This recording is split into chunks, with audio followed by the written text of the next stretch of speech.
Last lecture. ठीक है, सबसे पहला चीज, अगर हम लोग ग्राफ देखें, थोड़ा हम इसको बड़ा कर दें, 1 मिनट, छोटा छोटा दिख रहा होगा।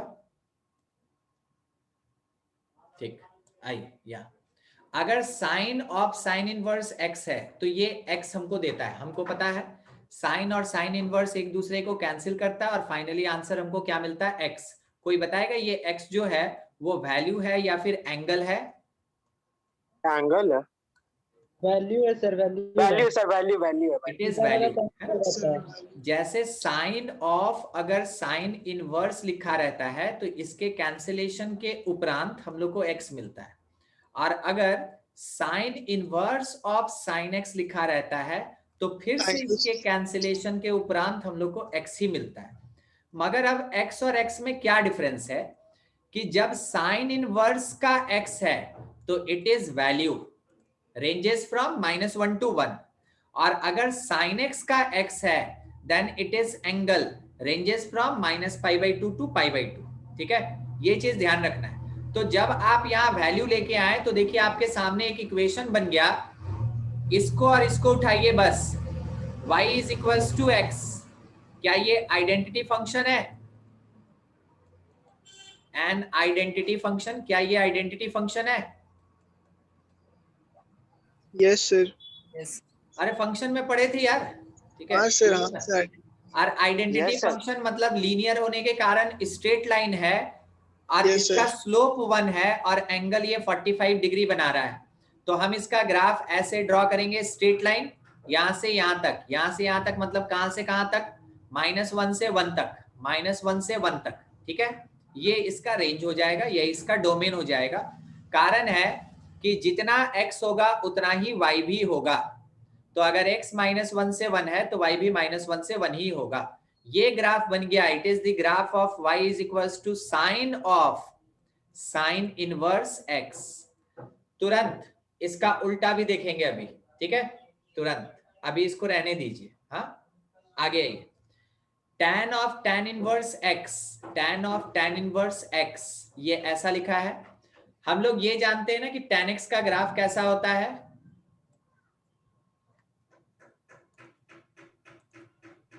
tan x का ग्राफ ऐसा होता है, कर्व। हाँ सर, है ना, ये y is equals to tan x का ग्राफ होता है। अगर आप tan के नेचर को लेके tan इनवर्स x अप्लाई करके और y equals to x obtain करते हैं, मतलब एक लीनियर इक्वेशन आता है। तो आपको बस क्या समझना है ना कि ये जो कर्व आया है tan वाला, मान लीजिए ये धागा है और इसको पकड़ के ऐसे खींच दिए, स्ट्रेट हो जाएगा सर। एक मिनट, थोड़ा सा हमको खाली अपना दिख रहा है। हाँ सर, हाँ सर, दिख रहा है सर। इसको पकड़ के ऐसे खींच दिए, क्या बन गया? स्ट्रेट हो गया सर। ठीक है, बस वही चीज आपको अज्यूम करना है, एग्जैक्टली यही अज्यूम करना है कि इसको पकड़ के खींच दिया गया दोनों एंड से, तो ये एक स्ट्रेट लाइन की तरह बन गया। ग्राफ समझने का केवल है ना ये कॉन्सेप्ट है, बाकी तो यहाँ पे मैथमेटिक्स बोलता है कि y इक्वल्स टू x है तो एक straight line with slope 1 making angle 45 degree. 45। तो ये इसका ग्राफ होता है, किसका ग्राफ है? y equals to tan of tan inverse x। दोनों में डिफरेंस देखिएगा, देखने में दोनों एक जैसा लगेगा मगर दोनों में थोड़ा डिफरेंस है, थोड़ा क्या, बहुत डिफरेंस है। इसका एंड पॉइंट डिफाइन है, ये रुक गया, अब इसके आगे नहीं जाएगा। ठीक है, मगर इसका एंड पॉइंट डिफाइन नहीं है, समझ रहे हैं बात को? ठीक है, कारण है कि tan जो है वो रेंज करता है कहां से कहां, -∞ से इन्फिनिटी ना। Yes sir. इसलिए ये जो लाइन बनेगा वो सीधा चलता जाएगा, चलता जाएगा, ऐसे चलता जाएगा। ठीक है, मगर इसके ऊपर वाला जो पार्ट है इसका एंडिंग मिल गया, कारण है कि ये लिमिटेड है -1 से लेके 1 तक। तो दोनों का graph y equals to x ही है, मगर जब इसमें साइन ऑफ साइन इनवर्स है तो एंड पोजीशन को अटेन करेगा, और अगर tan ऑफ tan इनवर्स है, अगर tan ऑफ tan इनवर्स है तो एंड पोजीशन को अटेन नहीं करता है, ये इंफिनिटी तक जाता है दोनों साइड में। ठीक है, यही डिफरेंस है दोनों में। चलिए आगे, cosec of cosec inverse. Cosec का ग्राफ याद है क्या हम लोग को? यस सर, 1 से वो स्टार्ट होता है। ये कम से कम देगा हम लोग को कितना? 1, ऐसे है ना, पॉजिटिव में 1, और उसके बाद ये ऐसे नीचे जाता है, यस सर। और ये कहाँ ऐसे टच करता है? -1। यानी कि कॉसेक -1 से 1 के बीच में कभी वैल्यू नहीं देता। देखिए गैप होगा, -1 से 1 के बीच में कभी वैल्यू नहीं देता। यहां भी वही किया गया, 0 से 1 तक, 0 से 1 तक छोड़ दिया गया, और फिर 0 से -1 तक या -1 से 0 तक छोड़ दिया गया। अब इसके बाद आप इसको बढ़ाते जाइए, इंफिनिटी तक जाएगा। आप इसको घटाते आइए, -इंफिनिटी तक जाएगा। कारण क्या है कि कॉसेक का आपको रेंज याद होगा, कॉसेक का रेंज, ठीक है, ऑल रियल नंबर एक्सेप्ट -1 से 1, या फिर इसको लिखते हैं -इंफिनिटी से -1 तक, और यूनियन 1 से लेके इंफिनिटी तक। सब domain, range, trigonometry, inverse trigonometry, सब का मिला जुला सरकार है ये इनवर्स ट्रिग्नोमेट्री, ठीक है। तो इसीलिए आपको हर एक कॉन्सेप्ट स्टार्टिंग में जो बताया गया वो यहाँ यूज करना हो गया। इसलिए ग्राफ ऐसे बनेगा, जैसा कॉसेक का बना सेम फॉर सेक, सेक का ऐसा ही बनेगा, ठीक है। जैसा टैन का बना सेम फॉर कॉट, कॉट का ऐसा ही बनेगा। मगर हम आपको बताना जरूरी समझेंगे, कॉट का ग्राफ जो है, कॉट का ग्राफ फिर से सुनेंगे, कॉट का ग्राफ ऐसे आएगा। देखिए टैन और कॉट में क्या डिफरेंस। ये किसका ग्राफ है पता है? ये लिखा है cot of cot inverse x. देखिए टैन को देखिए, कॉट को देखिए,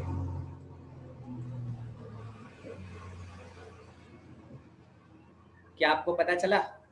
हाँ सर। Yes. अगर आपको याद हो कॉट का ग्राफ, ट्रिग्नोमेट्री वाला ग्राफ इसीलिए पढ़ते हैं, तो आपको पता चलेगा कि ये यहां से ऐसे आएगा। कॉट का ग्राफ कैसा होता है? इट इज लाइक फ के बाद आता है हिंदी वाला क ख ग घ प फ। हाँ सर। हाँ। इट इज लाइक हाँ सर। फ, ठीक है, ये फ की तरह होता है। अब सोचिए इसको पकड़ के खींच दिए तो ग्राफ इसी डायरेक्शन में बनेगा ना, ऐसे। Yes sir. ठीक है। और टैन वाला ग्राफ आप देख रहे हैं, अब सोचिए इसका स्ट्रेट लाइन बन गया तो ग्राफ इसी डायरेक्शन में बनेगा। तो टैन का ग्राफ कहाँ? फर्स्ट और थर्ड। कॉट का ग्राफ कहाँ? सेकंड और फोर्थ। ठीक है, सेकंड और फोर्थ। अच्छा, अब जैसा ऊपर थोड़ा सा, 1 मिनट और, कहाँ गया ये, जैसे sine inverse, sine of sine inverse x का बना सेम फॉर कॉस, ठीक है, सेम फॉर कॉस, इसमें कोई डिफरेंस नहीं होता है, ठीक है। तो जैसा sine of sine inverse x का ग्राफ है वैसे ही cos of cos inverse x का ग्राफ होगा। जैसा tan of tan inverse x का ग्राफ है, बस थोड़ा अपोजिट लेके cot of cot inverse x का ग्राफ होगा। जैसा आपको cosec of cosec inverse x का ग्राफ दिख रहा है, एग्जैक्टली वैसा ही सेक का ग्राफ होगा, ठीक है। सर कॉट वाला एक बार दिखाइए ना ग्राफ। चलते हैं, देखिए, ठीक है। Yes sir. ये यहां कट करता है π/2 पे, ये कॉट का ग्राफ है, y = cot x का ग्राफ है। इसके बेसिस पे इसको बनाया है, it is the graph of cot inverse x। समझ में आया? Yes sir. चलिए आगे, ये था अपने पास ग्राफ। देखिए अभी हम क्या बोल रहे थे, ऊपर में डील किए थे, अगर याद होगा तो बाहर में साइन, अंदर में साइन इनवर्स था, याद आया क्या? Yes sir. Yes sir. ठीक। अब यहां देखिए क्या है, sine inverse of sine x. तो अगर मेरे पास sine inverse of sine x है तो इसका आंसर x होगा। बोलिए ये x एंगल है कि वैल्यू है? एंगल है सर। एंगल। एंगल। अगर एंगल है तो हम लोग एंगल का नेचर जानते हैं, ये 0 से स्टार्ट करेगा, एक राउंड कंप्लीट करके फिर से घूमना स्टार्ट करेगा, एक राउंड और कंप्लीट करके फिर से घूमना स्टार्ट करेगा, घूमते रहेगा। कहने का मतलब है कि एंगल का एक वैल्यू बार बार रिपीट होता है, दिख रहा है? हाँ सर। हाँ सर। Yes sir. रिपीट होता है। रिपीट होने के कारण इसका भी ग्राफ जो बनेगा वो y = x का ही ग्राफ बनेगा। मगर वो ग्राफ क्या होगा, पीरियोडिक होगा। वो ग्राफ कैसा होगा, पीरियोडिक होगा, वो पीरियोडिक होगा, ऊपर नीचे ऊपर नीचे बढ़ेगा। देखिए आपको याद होगा इससे पहले जो हम लोग पढ़ रहे थे, कहा मेरा कनेक्शन सब कट गया क्या? नहीं सर, आ रहा है। हाँ सर। मेरा जानते हैं, मेरा लेखनी कहीं चला गया था। देखिए लेखनी को लाना पड़ा अभी हमको। हाँ आपको याद होगा ग्राफ यहां से यहां तक था, ऊपर वाला, सबसे ऊपर वाला। Yes sir, yes sir, Yes, sir. Graph इतना ही था ना वहां पे। हाँ सर। Yes, sir. हाँ सर। जब वैल्यू था तो वो पीरियोडिक नहीं होता है क्योंकि वो अलजेब्रिक पार्ट है। जब एंगल आया तो ये क्योंकि बार बार रिपीट होता है, इस कारण से ग्राफ आपका बढ़ा, फिर घटा, फिर बढ़ेगा, फिर घटेगा, ये ऐसे कंटिन्यू चलेगा। पैटर्न समझ में आ रहा है? हाँ सर। ठीक है, यही चीज सेम कॉस के लिए भी, ठीक है, सेम फॉर कॉस। और एक बार आप है ना ग्राफ देख लीजिएगा तो आपको याद होगा हम लोग इस पे है ना डिस्कशन किए थे कि कौन सा क्वाड्रेंट से ये बिलोंग करता है, याद आ रहा है? संडे था उस दिन,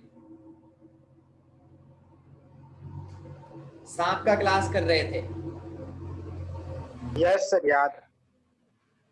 जिस दिन आपको बोले थे बुक का समरी खोल के रखिएगा। हाँ सर, यस सर, हाँ सर, जिस दिन आप मायूस हुए थे। हाँ ठीक बोले। तो अभी हम लोग ये देख रहे हैं ना, यहाँ पे वही सब कंडीशन दिया हुआ है ना, ठीक है। तो ये बता रहा है कि जब ये लाइन चलेगा तो इसका क्या इक्वेशन होगा, y equals to minus x plus one. आज तक कभी सवाल नहीं पूछा है। ये लाइन चलेगा तो क्या इक्वेशन होगा, बार बार पूछता है।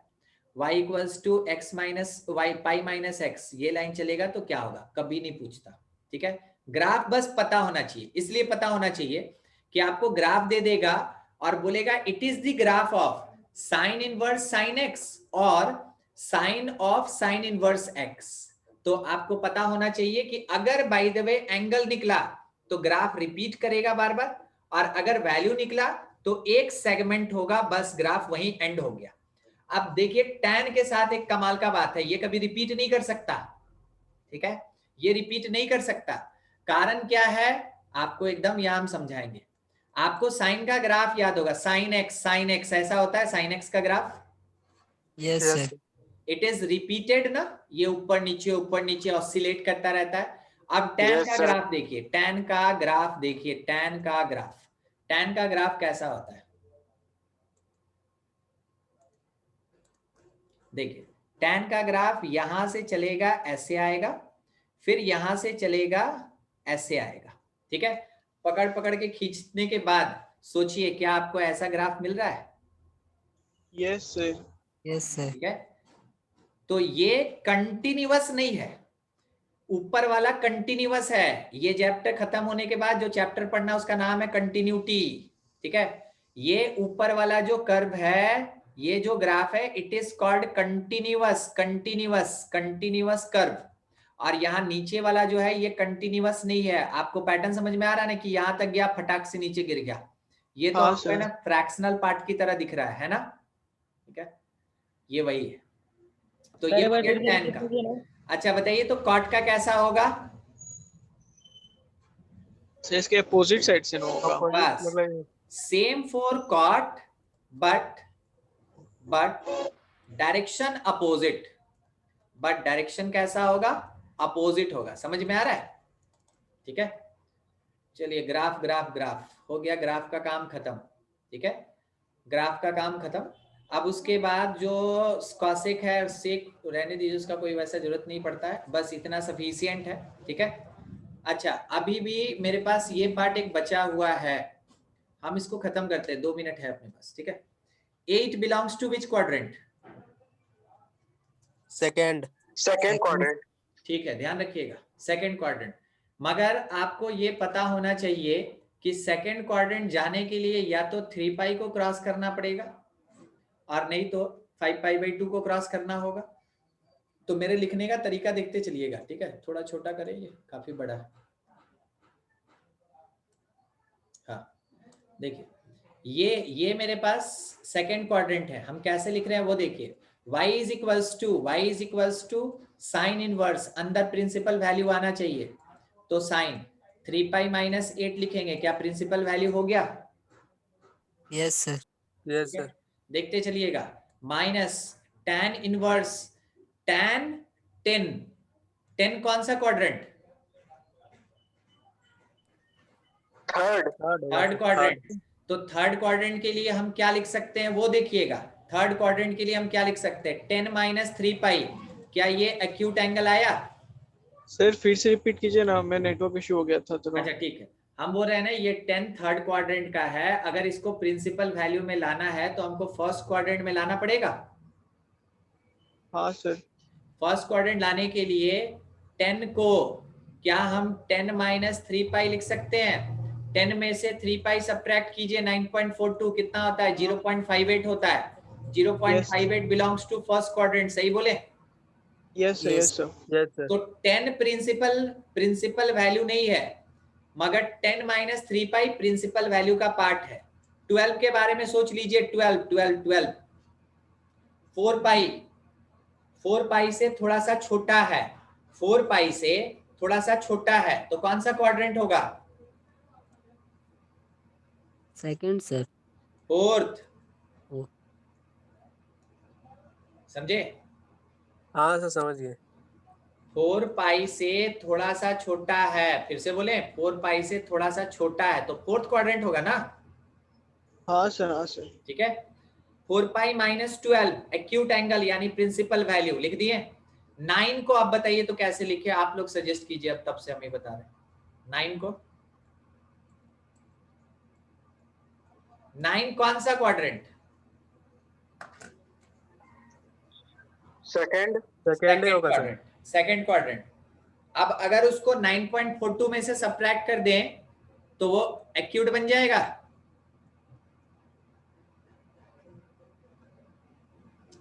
आप लोग को पाई का वैल्यू याद है? Yes sir. Yes sir. 3.14। कितना होता है? 3.14। 3 से मल्टीप्लाई करेंगे तो कितना होगा?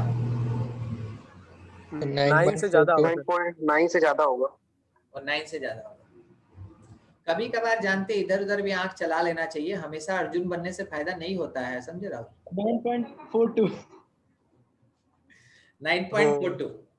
हाँ सर। 9.42 में से अगर 9 सब्ट्रैक्ट कर देंगे तो वो एक्यूट एंगल होगा, मानते हैं?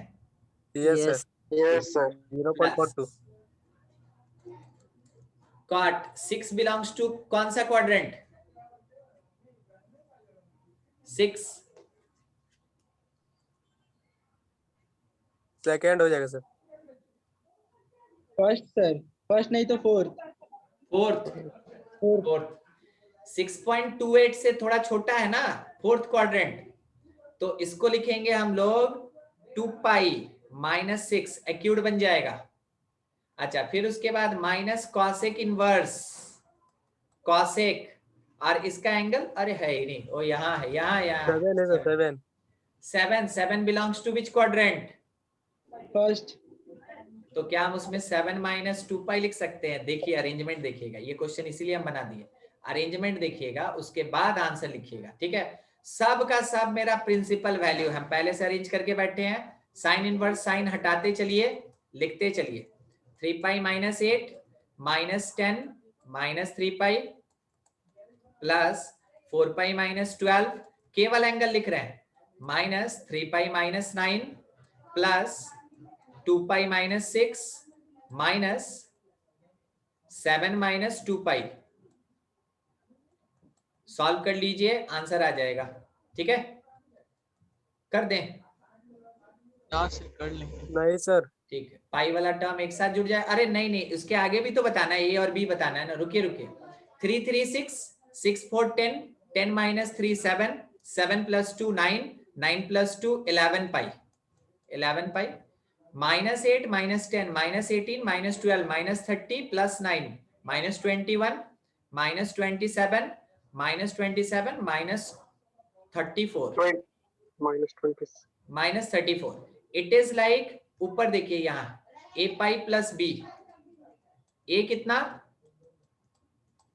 11, बी कितना -24। ठीक है, तो हम लोग के पास जो टर्म आया है वो a माइनस बी कितना होगा?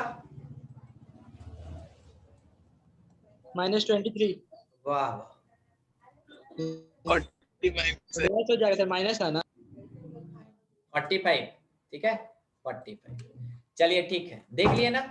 नेक्स्ट क्लास में अभी मेरे पास है, हम पहले क्वेश्चन कराएंगे, जितना हम सोचे हम उतना पहले कराएंगे, उसके बाद ही हम आगे बढ़ेंगे, चाहे नया चैप्टर स्टार्ट हो या ना हो। फिर उसके बाद बने होने का नहीं, झूठे खाली है ना, इतना पढ़ के हम लोगों को कोई फायदा नहीं होगा। ठीक है।